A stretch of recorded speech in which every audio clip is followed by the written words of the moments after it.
പ്രിയരും ബഹുമാന്യരുമായവർ, ഇന്നിപ്പോൾ ഒരു മാജിക്ക് കാണണമെങ്കിൽ നമ്മൾ പൈസ കൊടുത്ത് ടിക്കറ്റൊക്കെ എടുത്ത് വേണം കാണാൻ.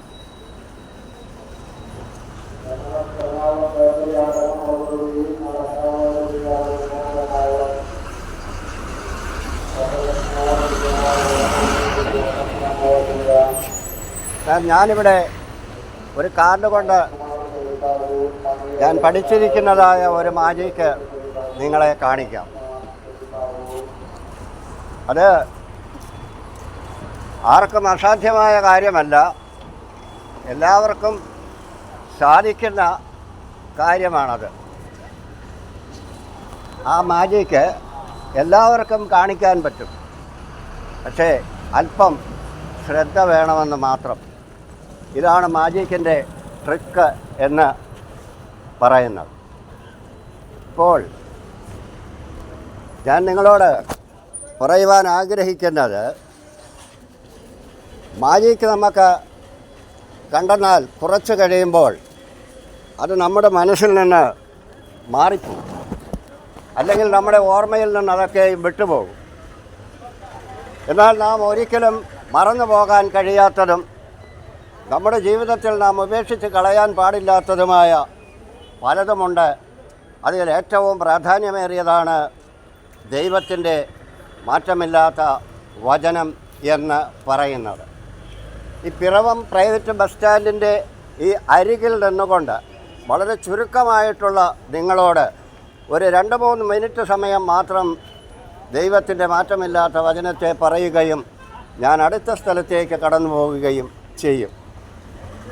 കാരണം മനുഷ്യൻ ഇന്ന് സമാധാനം അന്വേഷിക്കുന്നുണ്ടെങ്കിലും അത് ലഭിക്കുന്നില്ല.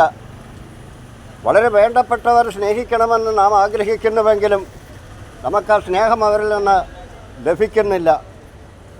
ഒരു വശത്ത് വലിയ രോഗങ്ങൾ നമ്മെ അലട്ടിക്കൊണ്ടിരിക്കുമ്പോൾ മറുവശത്ത് വലിയ കടഭാരങ്ങൾ നമ്മളെ ഉലച്ചുകൊണ്ടിരിക്കും. നമ്മുടെ ജീവിതത്തിൽ നാം മുൻപോട്ടും പുറകോട്ടും നോക്കുമ്പോൾ ഈ അവസ്ഥകളിൽ നിന്ന് നമ്മെ രക്ഷിക്കുവാൻ ആരുമില്ല എന്നുള്ള ബോധ്യം നമുക്ക് തോന്നുമ്പോഴാണ് നമ്മുടെ ജീവിതത്തിൽ നമുക്ക് നിരാശയുണ്ടാകുന്നതും നാം നിരാശരായി ഈ ജീവിതം നയിക്കുകയും അവസാനിപ്പിക്കുകയും ചെയ്യുന്നത് എന്ന് നാം ഓർക്കേണ്ടതുണ്ട്.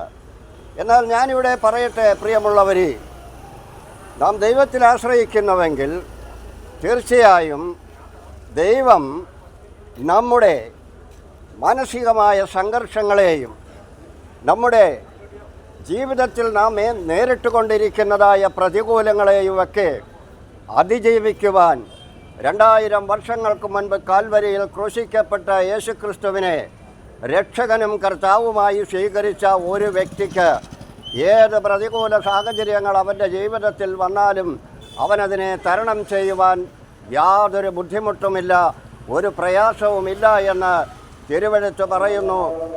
യേശുക്രിസ്തു തൻ്റെ ഏഹിക ജീവിതത്തിൽ ഈ ലോകത്തത് ബോധ്യപ്പെടുത്തിയിട്ടുമുണ്ട്.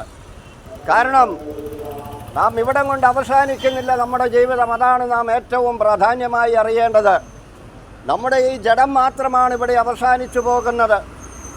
അത് ഈ മണ്ണിലേക്ക് നമ്മുടെ മരണത്തോടു കൂടി അത് ലയിച്ചു ചേരുകയും ചെയ്യും എന്നുള്ള യാഥാർത്ഥ്യം നമുക്കെല്ലാവർക്കും അറിയാം. എന്നാൽ മനുഷ്യനോ മരണത്തിനപ്പുറം ഒരു ജീവിതമുണ്ട്. ദൈവം അവനിൽ നിക്ഷേപിച്ചിരിക്കുന്ന അവന് ദാനമായി കൊടുത്ത ആത്മാവ് ഒരിക്കലും നശിച്ചു പോകുകയില്ല.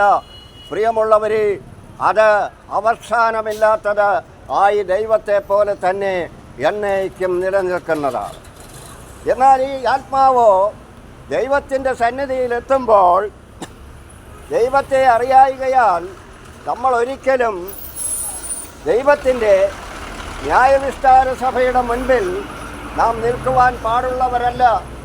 നാം ഒരിക്കലും ദൈവത്തിൻ്റെ ന്യായവിസ്താര സഭയുടെ മുൻപിൽ നിന്നുകൊണ്ട് ദൈവത്തിൽ നിന്നും ശിക്ഷ മേടിക്കേണ്ടവരല്ല. കാരണം എന്താണെന്ന് ചോദിച്ചെന്നാൽ യേശുക്രിസ്തു നമ്മുടെ പാപത്തിൻ്റെ പരിഹാരത്തിനായി 2000 വർഷങ്ങൾക്ക് മുൻപ് കാൽവരിയിൽ ക്രൂശിക്കപ്പെടുകയും മരിച്ച് അടക്കപ്പെടുകയും മൂന്നാം നാൾ ഉയർത്തെഴുന്നേറ്റ് സ്വർഗത്തിലേക്ക് കരേറിപ്പോകുകയും യേശുവിനെ രക്ഷകനും കർത്താവുമായി സ്വീകരിച്ച് പാപങ്ങളെ ഏറ്റുപറഞ്ഞ ഒരു വ്യക്തിയുടെ ആത്മാവ് ഒരിക്കലും നശിച്ചു പോകാതെ, പ്രിയമുള്ളവരെ, അത് ദൈവത്തിൻ്റെ സന്നിധിയിൽ തന്നെ എന്നേക്കുമായിരിക്കും എന്നുള്ളതാണ് സുവിശേഷമെന്ന് പറയുന്നത്. ഇപ്പോൾ ഇവിടെ നിൽക്കുന്നതായ അനേകരും കൃഷിക്കാരാണ്. നിങ്ങൾ ഒരു നെന്മണി പാടത്തേക്ക് എറിഞ്ഞു കഴിഞ്ഞെന്നാൽ ആ നെന്മണി അതുപോലെയാണോ ഇരിക്കുന്നത്? അത് കിളുത്ത് വരുമ്പോൾ മറ്റൊരു രൂപമാണ്, ഒരു ഭാവമാണ് അതിനുള്ളത്. അതിന് തണ്ടുകളുണ്ട്, ഇലകളുണ്ട്. കുറച്ചു നാൾ കഴിയുമ്പോൾ അത് വീണ്ടും നെൽമണികളെ അതിന് ഉൽപ്പാദിപ്പിക്കുവാൻ കഴിയും. അതാണ് മനുഷ്യൻ്റെ ജീവിതമെന്ന് പറയുന്നത്. നാം ഇവിടെ മരിച്ചുപോയെന്ന് നാം കരുതുമ്പോൾ കാലാന്ത്യത്തിൽ ഈ നെൽമണി വയലിലെറിഞ്ഞത് കിളിർത്തു വരുന്നത് പോലെ ഒരു പുതിയ ശരീരം നമുക്കും ലഭിക്കും എന്ന് തിരുവെഴുത്ത് വളരെ വ്യക്തമായി പറയുന്നു. അതാണ് നമ്മുടെ പ്രത്യാശയെന്ന് പറയുന്നത്. നാം ഈ ലോകത്തിലായിരിക്കുമ്പോൾ നമുക്ക് അനേക കഷ്ടങ്ങളും പ്രയാസങ്ങളും ബുദ്ധിമുട്ടുകളും ഒക്കെയുണ്ട്. എന്നാൽ വരുവാനിരിക്കുന്ന ലോകത്തോ നമുക്ക് പ്രയാസങ്ങളില്ല, കഷ്ടതകളില്ല, ബുദ്ധിമുട്ടുകളില്ല, യാതൊന്നുമില്ലാതെ നാം വളരെ സന്തോഷത്തോടു കൂടെ നമ്മുടെ സൃഷ്ടാവായ ദൈവത്തോടു കൂടെ തന്നെ വസിക്കും എന്നുള്ളതാണ് സുവിശേഷം. അതാണ് ഞാൻ പറഞ്ഞത്. നമ്മളൊരു ചേമ്പിൻ്റെ വിത്ത് നിലത്ത് കുഴിച്ചു വെച്ചെന്നാൽ അത് കിളിർത്ത് വലുതായി വരുമ്പോൾ ആ കുഴിച്ചു വെച്ച അതേ രൂപത്തിലല്ല ഇരിക്കുന്നത്. അതുപോലെ പ്രിയമുള്ളവർ, നമ്മുടെ ഈ ശരീരത്തിന് മാറ്റം വന്ന് നാം ഒരു പുതിയ ശരീരമായി, ഒരിക്കലും മരിക്കാത്തവരും ജീർണിച്ചു പോകാത്തതുമായ ഒരു ശരീരം നമുക്കന്ന് ലഭിക്കും. നാം ദൈവത്തോടു കൂടെ അവസാനമില്ലാത്ത കാലത്തോളവും വസിക്കും. അത് തന്നെയാണ് യേശു കർത്താവ് മരിച്ചടക്കപ്പെട്ട് മൂന്നാം നാൾ ഉയർത്തെഴുന്നേറ്റത്. ഇവിടെ ആയിരിക്കുന്ന സകല മനുഷ്യരും അറിയുവാനും കാണുവാനും അവരും അതേ അനുഭവം പ്രാപിക്കുവാനും വേണ്ടിയാണ്. ആയതിനാൽ പ്രിയമുള്ളവർ, നമ്മുടെ ജീവിതത്തിൽ ഏറ്റവും വിലപ്പെട്ടതെന്ന് പറയുന്നത് ഒരു നല്ല വീടോ ഒരു വിലക്കൂടിയ കാറോ ഒന്നുമല്ല. പ്രിയമുള്ളവർ, മാനവരാശിയുടെ മുഴുവൻ പാപത്തിൻ്റെ പരിഹാരത്തിന് വേണ്ടി കാൽവരിയിൽ ക്രൂശിക്കപ്പെട്ട യേശുവിനെ രക്ഷകനും കർത്താവുമായി നമ്മുടെ ഹൃദയത്തിലാണ് സ്വീകരിക്കേണ്ടത്. ഹൃദയത്തിൽ സ്വീകരിക്കുമ്പോഴാണ് പ്രിയമുള്ളവരെ ദൈവം നമ്മുടെ ഹൃദയത്തിൽ വസിച്ചിരുന്നു കൊണ്ട് ദൈവികമായ പ്രവൃത്തി നമ്മളെ കൊണ്ട് ഈ ലോകത്ത് ചെയ്യിക്കുന്നത്.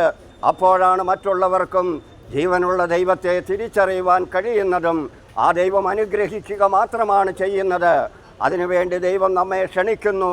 നമ്മുടെ ഹൃദയങ്ങളെ കർത്താവായ യേശു ക്രിസ്തുവിങ്കലേക്ക് സമർപ്പിക്കണമേ എന്ന് അപേക്ഷയോടും പ്രാർത്ഥനയോടും കൂടി ഞാൻ എൻ്റെ വാക്കുകൾ ഇവിടെ അവസാനിപ്പിക്കുന്നു. നിങ്ങളെ എല്ലാവരെയും കർത്താവായ യേശു ക്രിസ്തു ആത്മീയവും ഭൗതികവുമായ എല്ലാ നന്മകളാലും ധാരാളമായി അനുഗ്രഹിക്കട്ടെ. യേശു ക്രിസ്തുവിൽ ഇപ്പോൾ മുതൽ വിശ്വസിക്കുന്നവർ അവർ രോഗത്താൽ ഭാരപ്പെടുന്നുവെങ്കിൽ അവർ യേശുവിനോട് ഇരിക്കുന്ന ഇടത്തിരുന്നു കൊണ്ട് പറയുകയാണ്, ഈ രോഗത്തെ മാറ്റുവാൻ യേശുവേ നിനക്ക് കഴിയും. നീ മരിച്ചവരെ ഉയർപ്പിക്കുകയും രോഗികളെ സൗഖ്യമാക്കുകയും ചെയ്തിരിക്കുന്നു. കുരുടന് കാഴ്ച കൊടുത്തു. എന്നാൽ അതുപോലെ തന്നെ ഞാനും നിൻ്റെ മകനായിരിക്കുന്നു. എൻ്റെ ഈ അവസ്ഥയ്ക്കൊരു മാറ്റം വരുത്തണമേ, എന്നെ ഒന്ന് പൂർണ്ണമായി സ്വതന്ത്രനായി വിടണമേ എന്ന് ആരപേക്ഷിക്കുന്നുവോ അവർക്ക് സൗഖ്യം ലഭിക്കും. അവരുടെ ജീവിതത്തിൽ അവരെ മനസ്സിൽ എത്രയധികം കഠിനമായ വേദനയോ ഭാരമോ ഉണ്ടെങ്കിൽ അതിനെയൊക്കെയും നീക്കി പൂർണ്ണ സ്വാതന്ത്ര്യത്തോടെ നല്ല സന്തോഷത്തോടെ ഈ ലോക ജീവിതം നയിക്കുവാനും കർത്താവായ യേശു ക്രിസ്തു നമ്മോട് കൂടെ ഇരിക്കും എന്ന് ഞാൻ നിങ്ങളോട് ഉറപ്പായി പറയുന്നു. അതാണ് ഒരു മനുഷ്യൻ്റെ പ്രത്യാശയെന്ന് പറയുന്നത്. ആ പ്രത്യാശ നമ്മളെ സ്വർഗത്തിൽ കൊണ്ടുപോയി ദൈവത്തോട് കൂടെ ചേർക്കും എന്ന് പറഞ്ഞുകൊണ്ട് ഞാൻ എൻ്റെ വാക്കുകൾ ഇപ്പോഴിവിടെ അവസാനിപ്പിക്കുന്നു. ദൈവമായ കർത്താവോ നിങ്ങളെ പിന്നെയും ധാരാളമായി അനുഗ്രഹിക്കട്ടെ.